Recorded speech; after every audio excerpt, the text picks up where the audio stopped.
Bismillahirrahmanirrahim. Assalamualaikum warahmatullahi wabarakatuh. Alhamdulillah. Wassalatu wassalamu ala rasulillah Sayyidina Muhammadin wa alihi wa sahbihi wa man tabi'ahu wa walah. Amma ba'du. Muslimin, muslimat, mu'minin, mu'minat, pemirsa Selaparang TV dimanapun berada, alhamdulillah kita berjumpa kembali dalam Umat Bertanya Ulama Menjawab.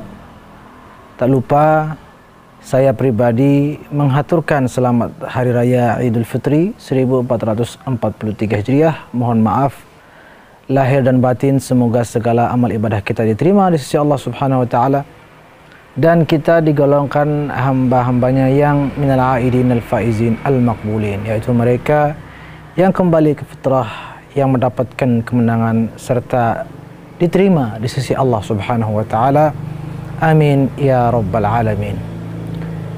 Baiklah pemirsa dimanapun berada, seperti biasa kita akan mendengarkan pertanyaan-pertanyaan dari masyarakat kita. Dan seperti apa pertanyaan-pertanyaannya, mari kita simak bersama. Kita mengenal zikir Hisnul Manik. Siapakah yang berwenang dan berhak mengijazahkannya kepada jamaah atau murid setelah Bapak Maulana Syekh tidak ada atau wafat? Pertanyaan yang kedua, alhamdulillah 30 tahun yang lalu saya menerima ijazah doa Nurul Hayat dari Al-Maghfurullah Bapak Maulana Syekh. Alhamdulillah masih saya amalkan sampai saat ini. Waktu menerima ijazah doa tersebut secara garis besarnya dikasih tahu arti dan manfaatnya.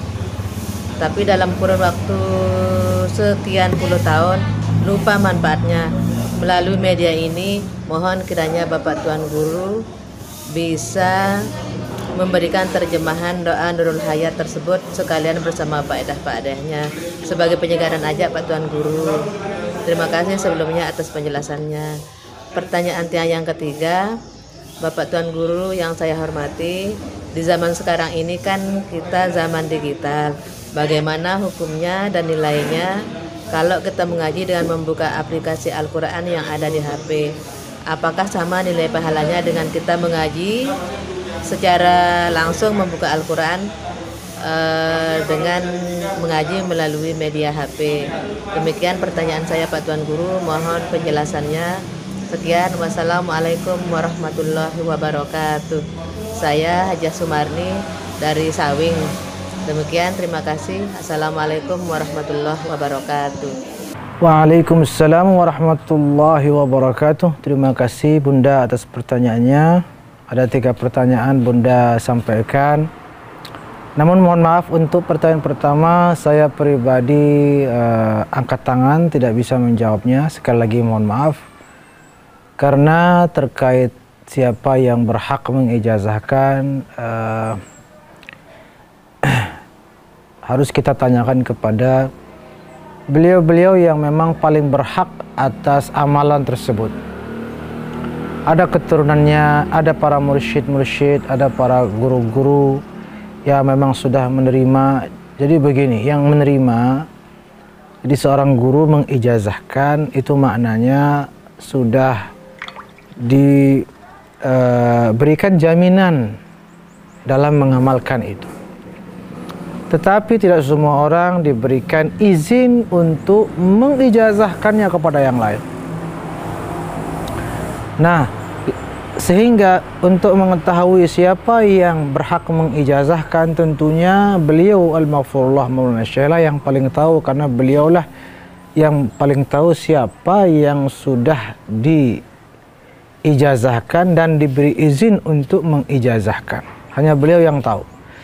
Dan saya pribadi tidak pernah mendengar langsung, tentunya harus berkonsultasi kepada para sesepuh-sesepuh kita yang mungkin sudah mendengar langsung kepada beliau, kepada siapa beliau telah memperkenankan hal tersebut. Yang kita tahu dulu kan Allahyarham Tuan Guru Haji Muhammad Muhsin Maqbul ya, di Kota Raja, beliau satu-satunya yang kita tahu waktu itu pada umumnya yang diberikan izin oleh beliau dalam mengijazahkan ilmu-ilmu yang beliau miliki.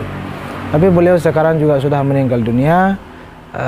Khususnya untuk wirid Al-Hisnul Manik ini sendiri memang perlu penelitian dan penelusuran lebih jeli dan lebih berhati-hati, karena ini menyangkut obat hati, yang mana obat fisik saja ada obat-obat berdosis tinggi yang harus ada resep dokter yang jelas. Begitu juga dengan obat hati yang mungkin saja berdosis tinggi, maka tentunya harus ada dokter atau mursyid atau pengijazah yang benar-benar diakui, benar-benar sah dan jelas.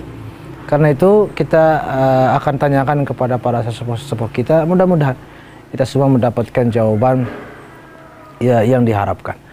Untuk pertanyaan kedua disampaikan bahwa tentang wirid Nurul Hayat. Nurul Hayat ini juga salah satu doa yang diijazahkan oleh Al-Maghfurlah Maulana Syekh pada masa hayat beliau, dan Bunda sudah telah mendapatkan ijazah dari beliau, dari Maulana Syekh. Begitu juga Hisnul Mani sudah mendapatkan ijazahnya, sudah aman. Tidak perlu ibu mencari siapa lagi yang mengijazahkan, karena ibu sudah menerima ijazahnya. Nah, adapun berbicara tentang khasiat atau manfaat daripada Nurul Hayat yang ditanyakan oleh ibu, ya, bahwa memang saya sendiri Bu Hajah ya tidak pernah mendengar langsung, tetapi dilihat dari bacaannya, subhanallah, subhanallah.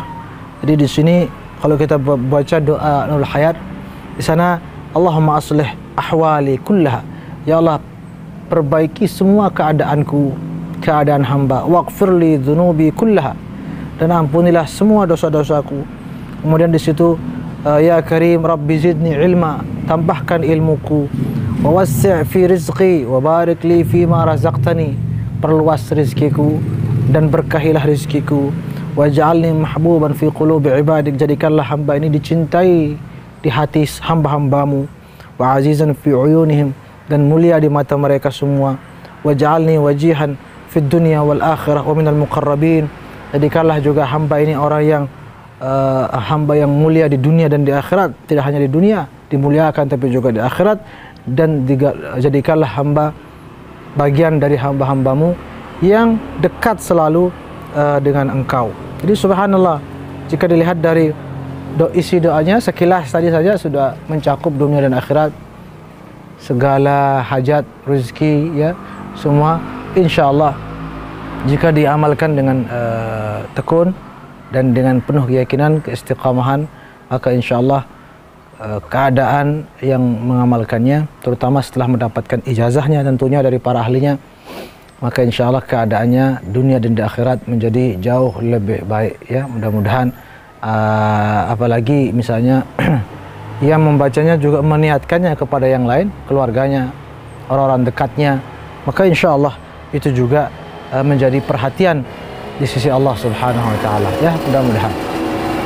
Ketiga dan terakhir mengenai membaca Al-Qur'an dari HP atau dari aplikasi. Untuk diketahui bahwa Al-Qur'an turun tidak berbentuk mushaf. Al-Qur'an turun itu tidak langsung kitabnya gitu. Tapi Al-Qur'an turun itu hanya suara, berbentuk suara. Ya, mungkin kita bilang audio, ya, tetapi bukan MP3 juga. Maksudnya malaikat menyampaikannya kepada baginda Rasulullah SAW. Malaikat yang menyuarakannya. Jadi suara, tidak tertulis, tidak. Nah, Nabi kemudian menyuarakannya kepada para sahabat. Nah, sahabat ini yang menulis. Supaya apa? Ya supaya tidak kelupaan, kan gitu, manusiawi. Ada juga banyak yang menghafalnya, ya. Nah, yang kemudian itu nanti setelah beberapa masa kemudian dikumpulkan, lalu dibukukan, dikodifikasikan, terutama di zaman Sayyidina Utsman bin Affan, masa khilafah beliau. Makanya disebut mushaf yang kita pegang itu mushaf Utsmani katanya. Mushaf yang sudah dipatenkan pada masa khilafah Sayyidina Utsman. Dengan urutannya semua itu sudah ditetapkan pada masa itu. Jadi karena turunnya berbentuk suara, dibaca dalam bentuk apapun silahkan. Yang penting bacaannya benar gitu. Yang penting bacaannya benar. Dibaca di mushaf, dibaca barangkali sambil mendengar suara orang, suara kaset lalu diikuti, melihat papan, ada papan isinya Quran. Semua itu insya Allah pahalanya sama. Pahala membaca Al-Quran yang umum kita ketahui berdasarkan satu riwayat, satu huruf sama dengan pahalanya 10. Maka soal sarana bebas, tidak mempengaruhi pahala insya Allah. Meskipun sebagian guru-guru kita tidak menyarankan lewat HP. Loh, kenapa tidak menyarankan? Hanya persoalan etika saja, kurang etis. Kok kurang etis? HP ini kan banyak isinya. Belum foto, belum video apa saja, belum internet, video ini, video itu, belum aplikasi game ya, aplikasi mainan ini itu, banyak isinya lah. Sehingga kurang etisnya di mana? Kok gado-gado begitu lalu dicampurkan di dalamnya Al-Quran. Jadi ada guru-guru kita yang menyarankan tidak usah, kecuali HP-nya itu tidak ada isinya yang lain, yang tidak karu-karuan, isinya positif saja.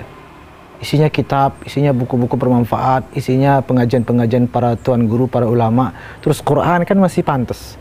Tapi kalau ada foto, mohon maaf, yang nampak aurat, ya dari keluarga kita, istri atau apa, foto kita sendiri yang tidak karu-karuan, atau video yang tidak karu-karuan, ya macam-macam lah isinya. Game, aplikasi-aplikasi aneh-aneh di dalamnya Al-Quran, di situ terletak kurang etisnya. Adapun jadi lebih afdal bukan mushaf, karena mushaf ini dari awal dari bungkus ke bungkus, dari sampul isinya betul-betul suci semua gitu. Sehingga dipegang itu harus dalam keadaan wudu.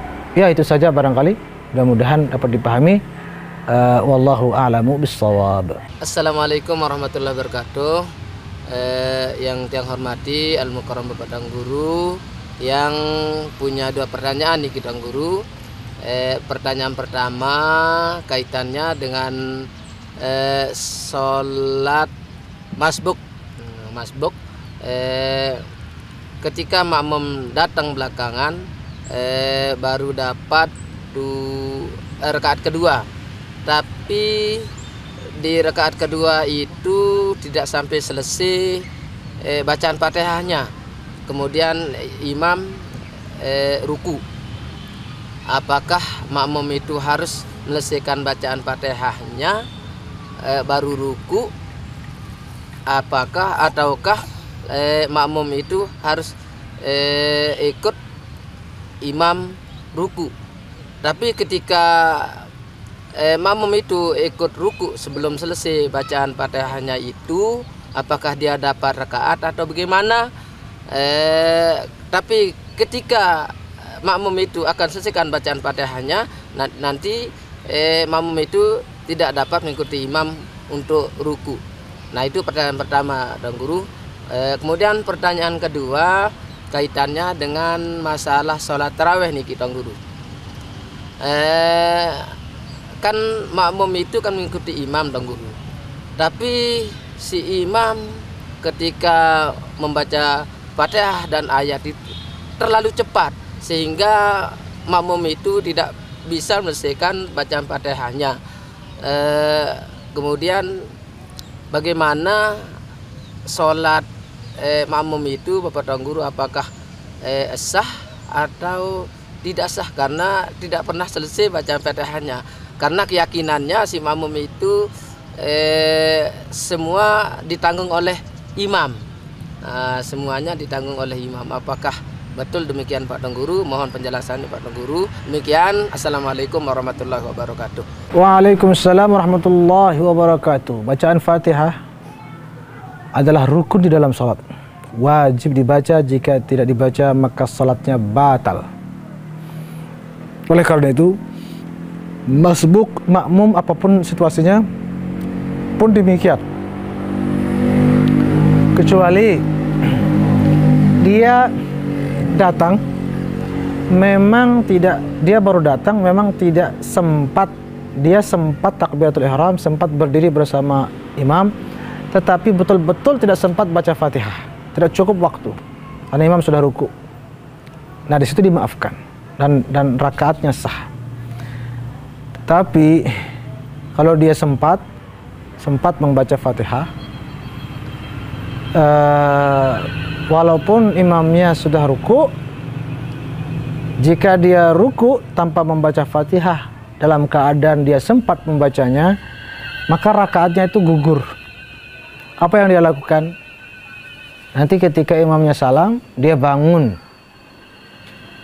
mengganti satu rakaat itu, karena satu rakaat itu gugur. Misalnya imamnya salat 4 rakaat, dia sudah mau ruku, atau rakaat kedua dia masuk mau ruku, ikut ruku, padahal sempat baca Fatihah tapi karena belum selesai Fatihahnya seperti dikatakan tadi, dia langsung ruku, maka gugur rakaat keduanya. Nanti ketika imam salam, dia bangun 2 rakaat, bukan 1 rakaat. Ya, bisa dipahami ya. Jika dia memang sempat membacanya tapi tidak membacanya, maka dia rakaatnya itu sendiri gugur karena ada rukun yang tidak terpenuhi. Begitu halnya juga dalam salat tarawih. Apalagi semua rakaat tidak dibaca dengan alasan diganti oleh imam, tidak. Dalam mazhab Syafi'i, makmum harus membaca Fatihah. Mazhab lain mungkin iya, Hanafi dan lain-lain bisa diwakili oleh imam. Nah, mazhab Syafi'i tidak. Jadi, dan saya yakin kita umumnya bersini bermazhab Syafi'i, maka wajib baca Fatihah. Oleh karena itu, makanya janganlah berjamaah itu yang kebut-kebutan begitu. Apa sih yang dikejar? Masa menghadap Allah seperti itu? Coba sadari, kita begitu Allahu Akbar, kita menghadap Allah gitu. Masa seperti itu? Terburu-buru, apa tidak malu, apa tidak? Subhanallah. Saya membayangkan malaikat tuh geleng-geleng lihat orang-orang yang ngebut-ngebut sholatnya. Malaikat tuh geleng-geleng tuh, kalau saya di posisi malaikat ya mungkin, ini orang nyadar nggak sih menghadap siapa gitu. Ya, ala kulli hal, kalau berbicara fikih memang sekali lagi wajib baca Fatihah. Dan mungkin bisa disiasati ikut baca bersama imam. Misalnya imamnya Bismillahirrahmanirrahim, alhamdulillah, barangan Bismillahirrahmanirrahim, alhamdulillah. Itu juga walaupun mungkin kurang begitu dianjurkan, tapi bisa itu dilakukan. Yang penting terbaca Fatihahnya dan terdengar suara bacaan imamnya. Ya, jangan ada salah satu yang ditinggalkan. Atau begitu imam selesai baca Fatihah, kan dia baca surat pendek, ya bacalah Fatihah sebisa mungkin. Lagi pula dia ruku, imam ruku, jangan berarti harus langsung ruku, enggak juga. Tidak juga. Walaupun imam sudah bangun, kita baru ruku, enggak masalah. Nanti akan kekejar juga. Kecuali kalau ketinggalan 2 rukun, 3 rukun. Misalnya imam sudah bangun dari sujud, kita baru ruku, nah itu batal salat kita. Tetapi kalau masih jarak hanya 1 rukun, masih bisa terkejar, nggak masalah. Jadi kita masih selesaikan Fatihah, imam sudah ruku, imam sudah mau bangun, kita baru selesai Fatihah. Itu tidak masalah. Kita bisa ruku dan bangun, nanti akan ketemu lagi, paling tidak pada saat berdiri rakaat kedua kan ketemu lagi. Ya, seperti itu juga insya Allah tidak membatalkan sholat. Namun sebelumnya pilihlah imam yang bisa memberikan kenyamanan dalam beribadah menghadap Allah Subhanahu wa taala, membaca ayat-ayat dan lain sebagainya. Wallahu a'lam bishawab. Pertanyaan selanjutnya akan kita simak setelah jeda berikut ini, tetap bersama kami.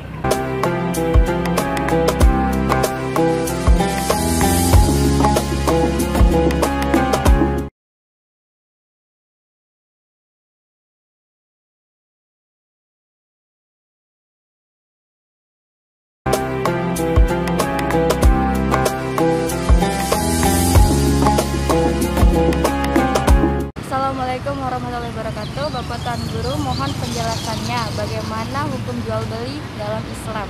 Sekian, terima kasih. Wassalamualaikum warahmatullahi wabarakatuh. Waalaikumsalam warahmatullahi wabarakatuh. Hukum jual beli di dalam Islam adalah satu hal yang tentu sangat dibolehkan, bahkan terkadang menjadi anjuran. Ada beberapa keadaan bahkan bisa membuatnya wajib. Tapi pembahasan-pembahasan ini adalah pembahasan-pembahasan detail di dalam kitab-kitab fikih. Namun pada umumnya jual beli adalah sebuah usaha yang kategorinya terbaik dan termulia. Kok bisa usaha termulia? yang namanya jual beli atau berdagang. Salah satunya dan bahkan alasan yang paling utama karena usaha itulah yang dijalankan oleh semulia-mulia ciptaan Allah, semulia-mulia manusia, yaitu baginda Rasulullah SAW. Karena semulia-mulia manusia menjalankan usaha tersebut, maka usaha tersebut menjadi semulia-mulia usaha, yaitu berjual beli. Namun tentunya ada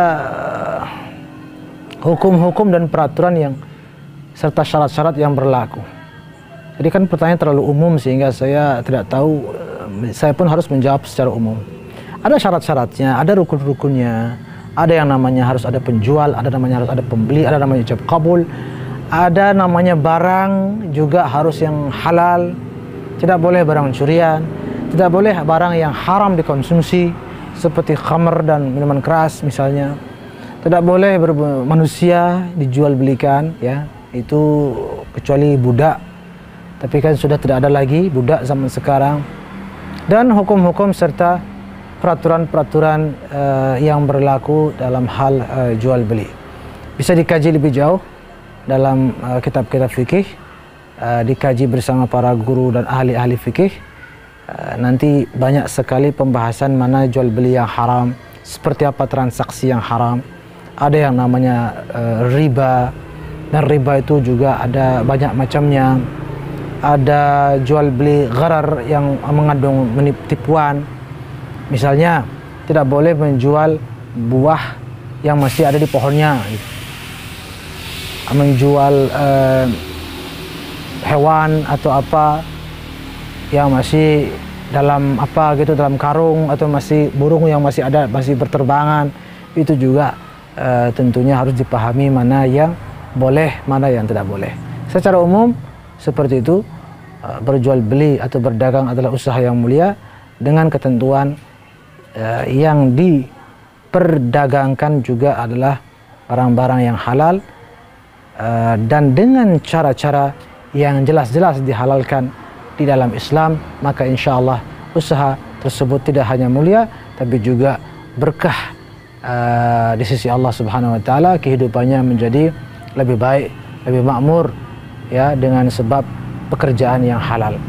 Ya, mudah-mudahan rezeki kita semua menjadi rezeki yang halal dan thayyibah. Amin ya rabbal alamin. Assalamualaikum warahmatullahi wabarakatuh. Nifit yang mau bertanya kepada Bapak Tuan Guru masalah perceraian.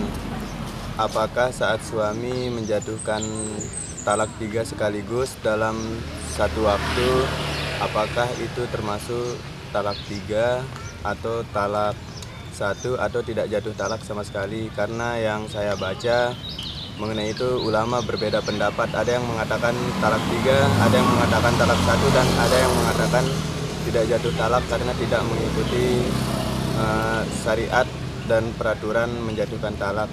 Sekian, hanya itu yang bisa saya tanyakan. Semoga ada pencerahan dari Bapak Tuan Guru.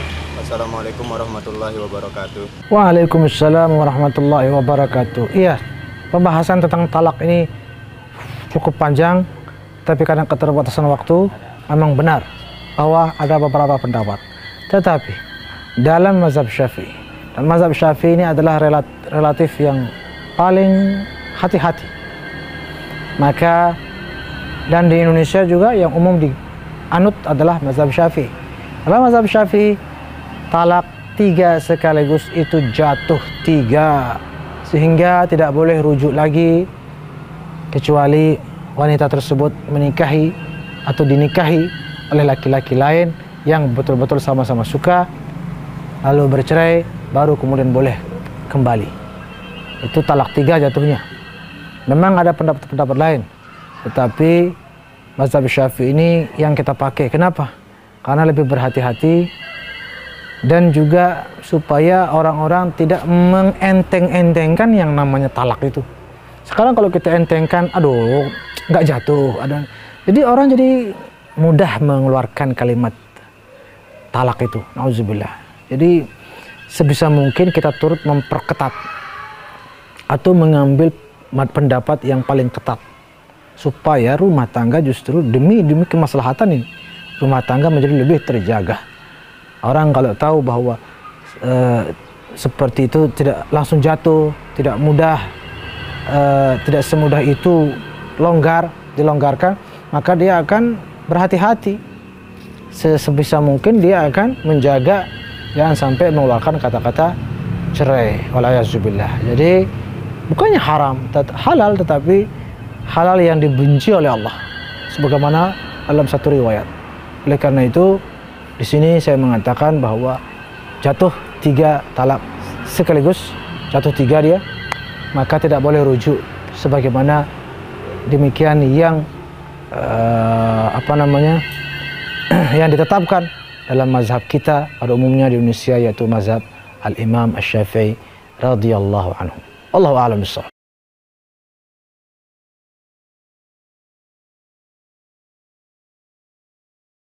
Waalaikumsalam warahmatullahi wabarakatuh. Membawa ibu umrah, apalagi tadi berkurban atau melakukan yang lain-lain yang bersifat sunnah sementara ada hutang. Membayar hutang hukumnya wajib. Tentu yang diutamakan adalah yang wajib. Hanya saja begini ceritanya. Bukan cerita sih, maksudnya jika ada jaminan, guru-guru kita menjelaskan dulu bahwa ada jaminan bahwa Anda mampu melunasinya pada waktu tertentu, tapi menunggu apa misalnya, dan orang yang tempat berhutang ini tidak terburu-buru, memang belum jatuh tempo, masih jauh jaraknya, bisa diatur dan Anda sendiri bisa menjamin itu tidak masalah. Contoh saja. Jadi saya ada gaji setiap bulan, atau gaji setiap 3 bulan, atau setiap 6 bulan. Ada gaji 6 bulan, itu besar. Saya menunggu itu, baru saya melunasi. Sebelum tiba waktunya, ada rezeki, kesempatan dibuka oleh sebuah travel, diajak untuk umrah dengan mungkin biaya yang terjangkau. Sebutlah harga promo lah gitu di bulan tertentu. Kalau di selain bulan itu mungkin mahal. Nah, saya ingin memanfaatkan harga promo itu dengan mengajak ibu saya karena harganya murah, jadi bisa saya ajak orang tua. Atau harga daging lagi turun sekali pada saat itu sehingga saya bisa beli untuk berkurban, kan gitu. Bagaimana hutangnya? Hutangnya ini saya mengharapkan yang gaji yang sudah jelas akan datang pada waktunya, yang mana dengan gaji itu akan terlunasi itu. Nah, kondisi seperti itu masih dipersilahkan.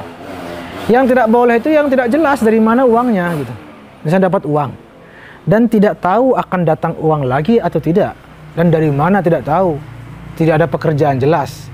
Yang nggak boleh ini dipakai untuk hal-hal yang sunnah tadi. Harus dipakai untuk melunasi hutang. Apalagi yang punya uang sudah lama menunggu.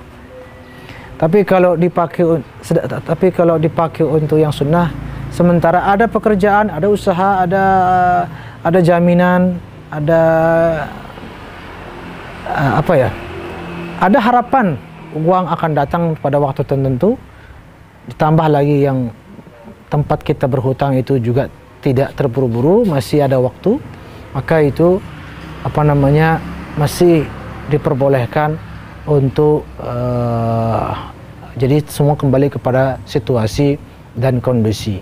Memang bagaimanapun tetap lebih aula, tetap lebih utama kita menyelesaikan yang wajib terlebih dahulu.